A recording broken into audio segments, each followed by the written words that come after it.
Hello, ഈ ഒരു വീഡിയോയിൽ ബോണസ് ഇഷ്യൂയിങ്ങുമായി ബന്ധപ്പെട്ട് അവസാനത്തെ പ്രോബ്ലമാണ് പറയുന്നത്. ഇതിലൊരു ബാലൻസ് ഷീറ്റാണ് തന്നിട്ടുള്ളത്. അപ്പോൾ അതിൻ്റെ ബേസിലാണ് പ്രോബ്ലം ചെയ്യേണ്ടത്. ഇവിടെ ഒരു ബാലൻസ് ഷീറ്റും പ്രിപ്പയർ ചെയ്യാനുണ്ട്, ജേർണൽസും എഴുതാനുണ്ട്. ബാലൻസ് ഷീറ്റ് എന്ന് പറയുമ്പോൾ ആ ഒരു ബോണസ് ഇഷ്യൂയിങ്ങിന് മുമ്പുള്ള ബാലൻസ് ഷീറ്റാണ് തന്നിട്ടുള്ളത്.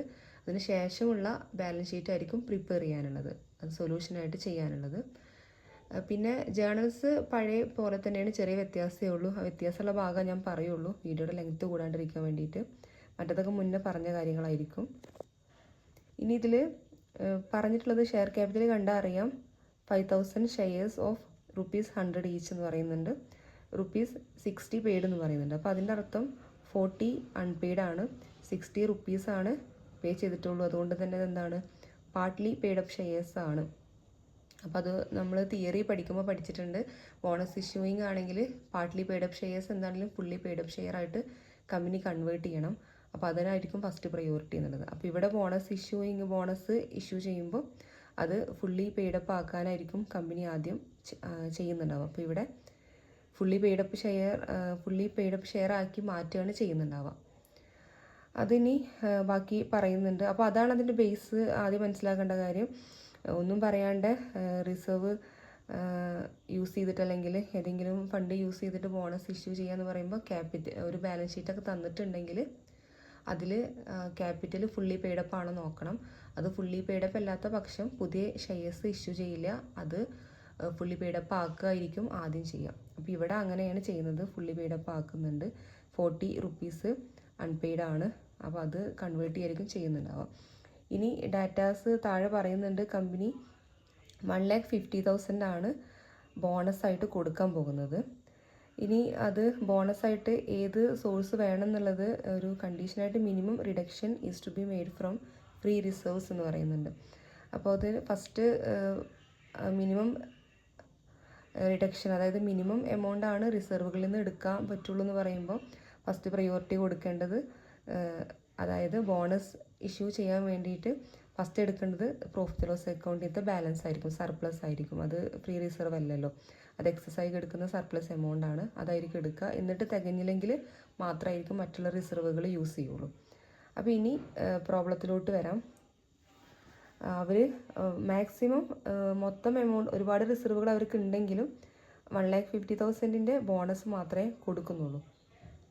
ഇനി ഇവർക്ക് ഫുള്ളി പെയ്ഡപ്പ് ആവണമെങ്കിൽ എത്ര എമൗണ്ടും കൂടി വേണ്ടി വരുന്നു കൂടി ഒന്ന് നോട്ട് ചെയ്യുക. 5,000 ഷെയർസ് ഉണ്ട്, 40 റുപ്പീസ് ഒരു ഷെയറിന് 40 റുപ്പീസ് കിട്ടാനുണ്ട്. 60 ആണല്ലോ പേ ചെയ്തിട്ടുള്ളൂ, ബാക്കി 40 പേ ചെയ്തിട്ടില്ല. ഇനി ഷെയർസ് ആണെങ്കിൽ 5,000 ഉണ്ട്. അപ്പോൾ ടോട്ടൽ ഇവർക്ക് കമ്പനിക്ക് ഇനി കിട്ടാനുള്ളത് 5,000 × 40, അതായത് 2 lakh കിട്ടാനുണ്ട്. എന്നാൽ അവർ 1,50,000 ആണ് ബോണസായിട്ട് കൊടുക്കുന്നുള്ളൂ. ബാക്കി 50,000 എങ്ങനെയെന്ന് ഈ പ്രോബ്ലം ചെയ്യുമ്പോൾ പറയാം, അവരെന്താ ചെയ്തിട്ടുള്ളതെന്നൊക്കെ ബാക്കി പ്രോബ്ലം ആ ഒരു ജേണൽ പറയുന്ന സമയത്ത് പറയാം. ഇനി ഇതിൻ്റെ ജേണൽ നോക്കാം. ഫസ്റ്റ് ആസ് യൂഷ്വൽ പറയുന്നത് പോലെ തന്നെ റിസർവായിട്ട് ബോണസിന് എടുക്കുന്ന സോഴ്സ് ഒന്ന് സർപ്ലസ് ആണ്. മാക്സിമം സർപ്ലസിൽ എത്രയേ ഉള്ളൂ, ആ ഒരു ബാലൻസ് ഷീറ്റ് പ്രകാരം 1,25,000 ഉള്ളൂ. അവർ 1,50,000 ബോണസായി കൊടുക്കുന്നുണ്ട്. അപ്പോൾ ബാക്കി 25,000 ആയിരിക്കും റിസർവിൽ നിന്ന് എടുക്കുന്നുണ്ടാവുക. അപ്പോൾ ഈ 2 സോഴ്സിൽ നിന്നാണ് ബോണസ് കൊടുക്കാൻ എടുക്കുന്നത്. അതുകൊണ്ടാണ് 2 എണ്ണം ഡെബിറ്റ് ചെയ്തിട്ടുള്ളത്. 3 സോഴ്സുകൾ ഉണ്ടെങ്കിൽ 3 ഡെബിറ്റ് ചെയ്യും. ഇവിടെ ഇപ്പോൾ 2 സോഴ്സാണ് ബോണസ് കൊടുക്കാൻ എടുക്കുന്നുള്ളൂ, അതുകൊണ്ടാണ് 2 അക്കൗണ്ടുകൾ ഡെബിറ്റ് ചെയ്തിട്ടുള്ളത്. പിന്നെ ബോണസ് ടു ഷെയർ ഹോൾഡേഴ്സ്, അതൊന്നും ഇനി പറയുന്നില്ല. ഒന്നാമത്തെ എൻട്രി അതാണ്. രണ്ടാമത്തെ എൻട്രി അതും പറയേണ്ട ആവശ്യമില്ല. Share final call account to share capital, അതൊക്കെ അതിന് മുന്നേ പറഞ്ഞിട്ടുണ്ട് അതിൻ്റെ ബേസ്. ഇനി ഇവിടെ എന്താ 2 lakh വരുന്നത് എന്നുള്ളത് ഇപ്പോൾ തൽക്കാലം 2 lakh എന്ന് മനസ്സിലാക്കുക. അത് മൂന്നാമത്തെ എൻട്രിയിൽ അത് പറഞ്ഞുതരാം. സാധാരണ ഒരു ബോണസ് ടു ഷെയർ ഹോൾഡേഴ്സ് എന്നുള്ള എമൗണ്ട് ആയിരുന്നു രണ്ടാമത്തെ എൻട്രിയിലൊക്കെ എടുക്കാറുള്ളത്.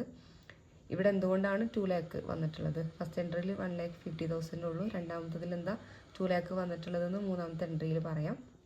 അപ്പോൾ ആദ്യം ബോണസ് ടു ഷെയർ ഹോൾഡേഴ്സ് ആദ്യത്തെ ആ ഒരു ക്രെഡിറ്റിന് ഡെബിറ്റ് ചെയ്തിട്ടുണ്ട്. Bonus to shareholders 1,50,000. ഇതൊക്കെ അങ്ങനെ പറയാൻ കാരണം ഇതിനൊക്കെ ബേസ് മുന്നിലുള്ള പ്രോബ്ലത്തിൽ പറഞ്ഞിട്ടുണ്ട്. ഇനി എന്താണ് അവിടെ ക്യാഷ് വരാൻ കാരണം എന്ന് പറഞ്ഞിട്ടുണ്ടെങ്കിൽ, ആ ഒരു കമ്പനിയുടെ ഷെയർസ് ഫുള്ളി പെയ്ഡപ്പ് ആവണമെങ്കിൽ ടോട്ടൽ 2 lakh ആവശ്യമുണ്ട്. പക്ഷേ ഇവർ ബോണസായിട്ട് 1,50,000 കൊടുക്കുന്നുള്ളൂ. അപ്പോൾ അതിൻ്റെ അർത്ഥം ഷെയർ ഹോൾഡേഴ്സ് ബാക്കി പേ ചെയ്യണം എന്നാണ്. ബാക്കിയായിട്ടുള്ള 50,000 പേ ചെയ്യണം. അപ്പോൾ അതുകൊണ്ടാണ് അത് അവർ പേ ചെയ്യും. അതുകൊണ്ട് കമ്പനിയിലേക്ക് ക്യാഷ് വന്നു എന്നുള്ള രീതിയിലാണ് അത് ഡെബിറ്റ് ചെയ്തിട്ടുള്ളത്. Cash account letter to share final call account. Share final call അക്കൗണ്ടൊക്കെ ഇതിന് മുന്നേ പറഞ്ഞിട്ടുണ്ട്. അപ്പോൾ അതാണ് അതിൻ്റെ ഒരു ബേസ്. ആ ഒരു 50,000 എക്സസ് അങ്ങനെയാണ് വന്നിട്ടുള്ളത്. ആ ഒരു വ്യത്യാസം വരാനുള്ള കാരണം അതാണ്. മനസ്സിലായി എന്ന് വിചാരിക്കുന്നു. ഡൗട്ട് ഉണ്ടെങ്കിൽ അത് ചോദിച്ചാൽ മതി. ഇങ്ങനെയാണ് അതിൻ്റെ ഒരു ബേസ് വന്നിട്ടുള്ളത്.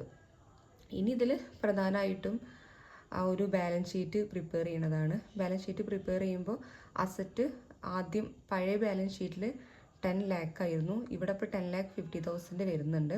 അതിന് റീസൺ കമ്പനിയിലോട്ടൊരു 50,000 ക്യാഷ് വന്നിട്ടുണ്ട്. ഷെയർ ഹോൾഡേഴ്സ് കൊടുത്തിട്ടുണ്ട്. അവരുടെ ആ ഒരു partly paid-up shares fully paid-up share ആയിട്ട് കൺവേർട്ട് ചെയ്യാൻ വേണ്ടിയിട്ട് അവരൊരു 50,000 കൊടുത്തിട്ടുണ്ട്. അപ്പോൾ അങ്ങനെയാണ് അസറ്റ് ഒരു 50,000 കൂടിയിട്ടുള്ളത്. 10,50,000 ആയിട്ടുള്ളത്. ഇനി ഇക്വിറ്റിയുടെ കേസ് എന്ന് പറയുമ്പോൾ ഷെയർ ക്യാപിറ്റൽ ഫുള്ളി പെയ്ഡപ്പ് ആയിട്ടുണ്ട്. ആദ്യം 5,000 ഇൻറ്റു 60 ആയിരുന്നു. പകുതിയൊക്കെ കൊടുത്തിട്ടുണ്ട്.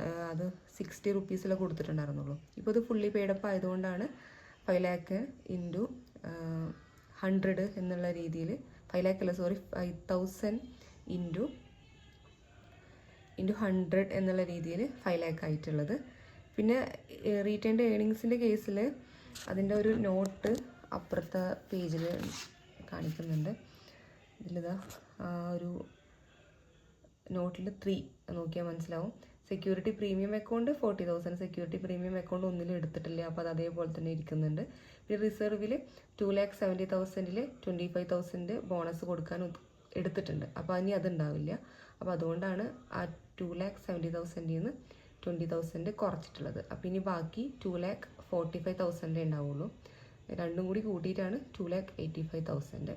പിന്നെ ബാക്കിയുള്ള ട്രേഡ് ആൻഡ് അതർ പേയബിൾ 2,65,000. അത് ഓൾറെഡി അതിലൊരു മാറ്റം വന്നിട്ടില്ല. അത് അതേപോലെ തന്നെ എടുത്തിരിക്കുകയാണ്. അപ്പോൾ അതാണ് ആ ബാലൻസ് ഷീറ്റിൽ വന്നിട്ടുള്ളൊരു കാര്യം. രണ്ടും കൂടിയിട്ട് ബാലൻസ് ചെയ്തിട്ടുണ്ട്. ബാലൻസ് ഷീറ്റിൽ രണ്ട് ഭാഗവും കൂട്ടിയിട്ട് 10,50,000 ആയിട്ടുണ്ട്. അപ്പോൾ അതാണ് ഈ ഒരു പ്രോബ്ലത്തിൻ്റെ ബേസ്. എന്തെങ്കിലും ഡൗട്ട് ഉണ്ടെങ്കിൽ ചോദിക്കാം.